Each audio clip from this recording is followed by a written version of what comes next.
आरती को नौकरी मिलने की संभावना जो है या फिर मांग की जा रही है, ये इसलिए की जा रही है क्योंकि अररिया के जो एमपी हैं उन्होंने कहा था कि मैं इसे नौकरी दूंगा। देखिए, एमपी को कहने से नौकरी नहीं हो जाता है। तो नेता क्या बोलता है, आरती को नौकरी देगा कि नहीं देगा, इस सब बात पर ध्यान नहीं दीजिए। नेता तो चुनाव में आकर वहाँ अररिया में बहुत कुछ बोला होगा, उसमें से एको काम हुआ है? लालू प्रसाद यादव को चारा घोटाले में सजा सुनाने वाले जज शिवपाल सिंह, जो कि 59 वर्षीय हैं, वो दूसरी शादी किए हैं एक वकील से जो 9 साल छोटी है। इस मामले पर क्या कहेंगे? अब देखिए, इस मामले में क्या कहेंगे, इस मामले को उठा करके कुछ हासिल नहीं हो सकता है। अब वो जज 59 साल का रहे, चाहे 79 साल का रहे, चाहे 99 साल का रहे। नमस्कार, आप देख रहे हैं खबर 247। आरती छोटू मामले में आरती जब तेजस्वी यादव से मिलने गई थी तो मीडिया कर्मियों ने पूछा कि आप थरथरा क्यों रही हैं, तो उन्होंने कहा कि मुझे काफ़ी धमकियां मिल रही है मेरे गांव के लोगों द्वारा। तो उनको धमकी क्यों मिल रही है, उससे क्या फ़ायदा होने वाला है दूसरे को? देखिए, आरती जी का ये आरोप और छोटू के पिताजी का ये आरोप कि हमें जान से मारने की धमकी मिल रही है, यह पूरी तरह बेबुनियाद है। इस तरह की कोई बातें कहीं नहीं है, क्योंकि आरती और छोटू के पिता को किसी को जान से मार के मिलेगा क्या? किसी का भी मर्डर होने के पीछे मोटिव का बहुत बड़ा हाथ होता है। कोई भी आप देखिएगा सस्पेक्टेड केस में, तो उसमें सबसे पहले मोटिव को जाना जाता है। जैसे अगर छोटू की हत्या हुई तो उसके पीछे मोटिव क्या था? तो मोटिव था कि वो आरती के साथ गलत संबंधों में पकड़ा गया था, गलत हालात में पकड़ा गया था। तो परिवार वाले का मोटिव था कि उसका इज्जत और ईगो हर्ट हो रहा था, तो उन्होंने मार दिया। तो छोटू के पिता और आरती को जान से मारने की धमकी का कुछ समझ में नहीं आता है, क्या सिर है क्या पैर है।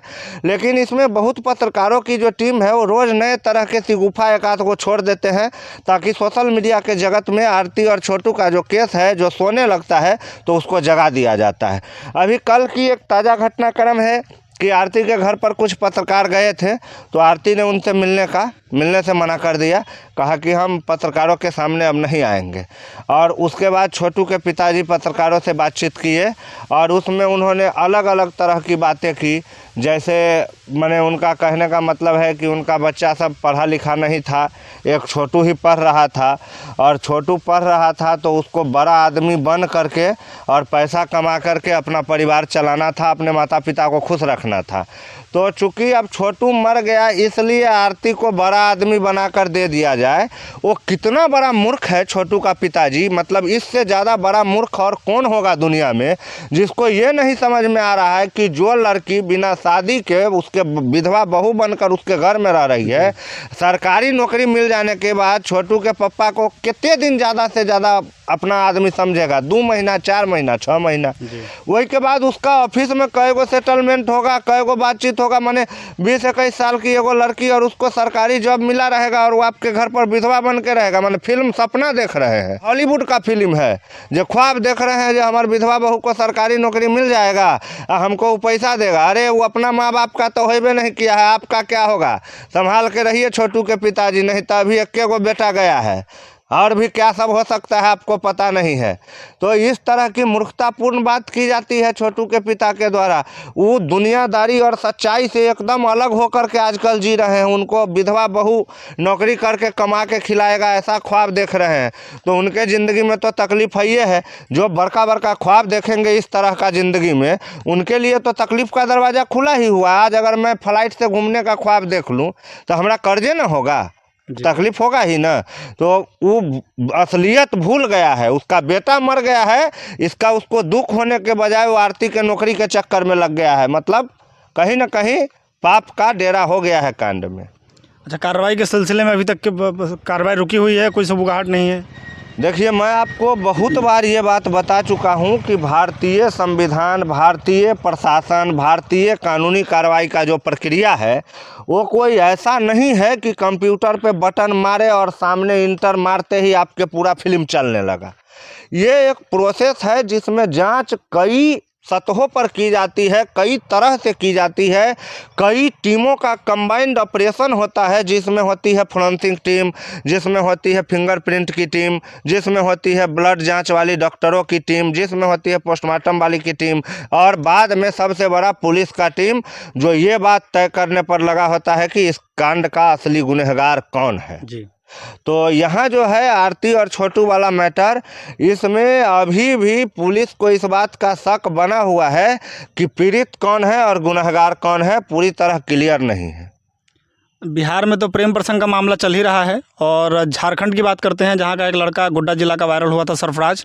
गोड्डा जिला फिर से चर्चा में आया है क्योंकि लालू प्रसाद यादव को चारा घोटाले में सज़ा सुनाने वाले जज शिवपाल सिंह, जो कि 59 वर्षीय हैं, वो दूसरी शादी किए हैं एक वकील से जो 9 साल छोटी है। इस मामले पर क्या कहेंगे? हालांकि शादी दोनों परिवारों की रजामंदी से हुई है, बच्चों की रजामंदी से हुई है। अब देखिए, इस मामले में क्या कहेंगे, इस मामले को उठा करके कुछ हासिल नहीं हो सकता है। अब वो जज 59 साल का रहे, चाहे 79 साल का रहे, चाहे 99 साल का रहे, वो अगर शादी करने का इच्छा जाहिर किया और सामने वाले जो फीमेल पार्टनर है, महिला है, वो अगर इस बात के लिए तैयार है कि हाँ हम आपसे शादी करूँगी, तो अब इस मामले में बोल चाल करके देखिए, उमंग का कोई समय नहीं होता है, कोई उम्र नहीं होता है। अब मान लीजिए 59 साल में आज सलमान खान है, 59 साल में आज राहुल गांधी है, 59 साल वाले बहुत लोग ऐसे हैं जो अभी ऐसे ही बउआ रहे हैं, तो वो शादी करेंगे तो आप आपत्ति तो नहीं करेंगे? तहिया तो आप पूरा मीडिया वाला ढोल नगाड़ा पीटिएगा, अरे सल्लू भाई दूल्हा बन गया, दूल्हा बन गया।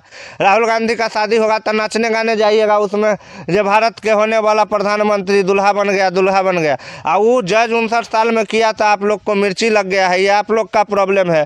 काहे आप उसको है उतना हैसियत है जो 2 गो पत्नी को रखे, 9 गो पत्नी को रखे, तब न किया है। वो खुद जज रह चुका है, तो आप समझ सकते हैं कि वो जो जज है तो पूरा दुनिया का न ज्ञान होगा। पागल तो जज बन नहीं सकता है ना। भारत में मीम्स का दौर काफ़ी तेज़ी से चलता है। जब भी कोई राजनीतिक पार्टी की तरफ से गलती की जाती है तो अपोजिट पार्टी की जो ट्रोल आर्मी होती है जमकर ट्रोल करती है।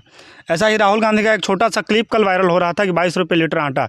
उसके आगे के पार्ट को 5 सेकंड का पार्ट सुनेंगे तो आपको पूरा समझ में आ जाएगा, लेकिन उतना काट करके काफ़ी ज़्यादा वायरल किया गया। और कल ही शाम में गिरिराज सिंह का भी एक वीडियो वायरल हो रहा है जिसमें उन्होंने कहा है कि मोदी जी सेना को गाली दे रहे हैं, आतंकियों का सम्मान करते हैं। इस पर क्या कहेंगे आप? देखिए, ये तो सोशल मीडिया के टीम का विशेष उपज है।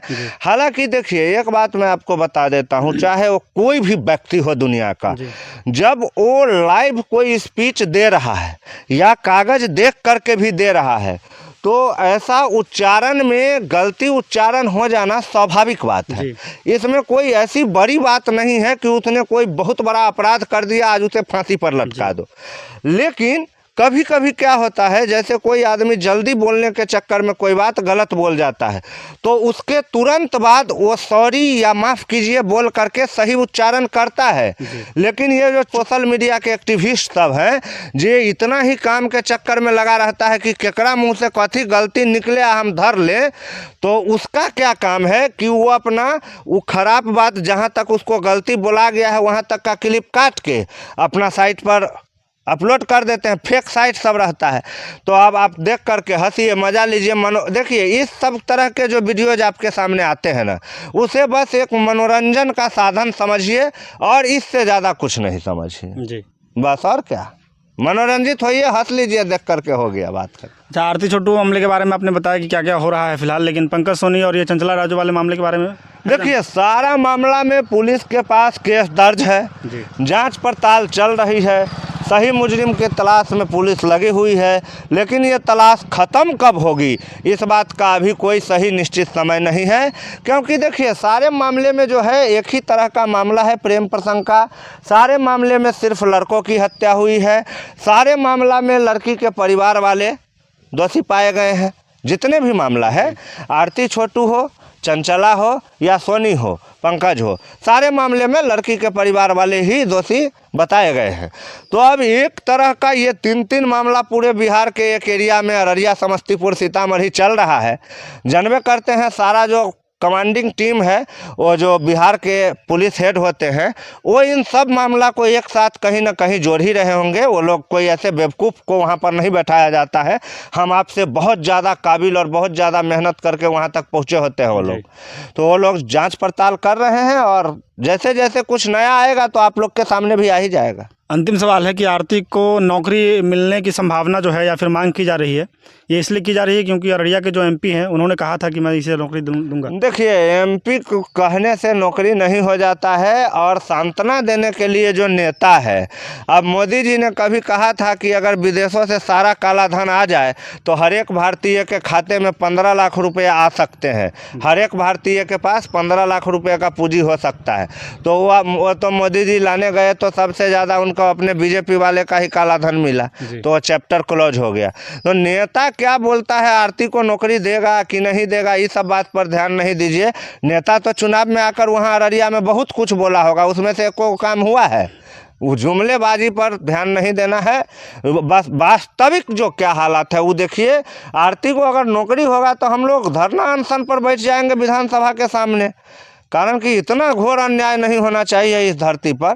पहले उसके सज़ा का जो केस चल रहा है उसका फैसला आने दीजिए, बेगुनाह साबित हो जाने दीजिए आरती को, फिर आप नौकरी दीजिए, एमएलए बनाइए, कोई दिक्कत नहीं है। अभी वो एक मुजरिम और गवाह दोनों है, तो आप अभी उसमें नौकरी देने की बात करते हैं। इस तरह की हल्की फुल्की बात करके मजाक मत उड़ाइए मीडिया चैनल्स का। आप कामयाब बात कीजिए, जो कारगर बात हो वो कीजिए। जी, धन्यवाद आपका समय देने के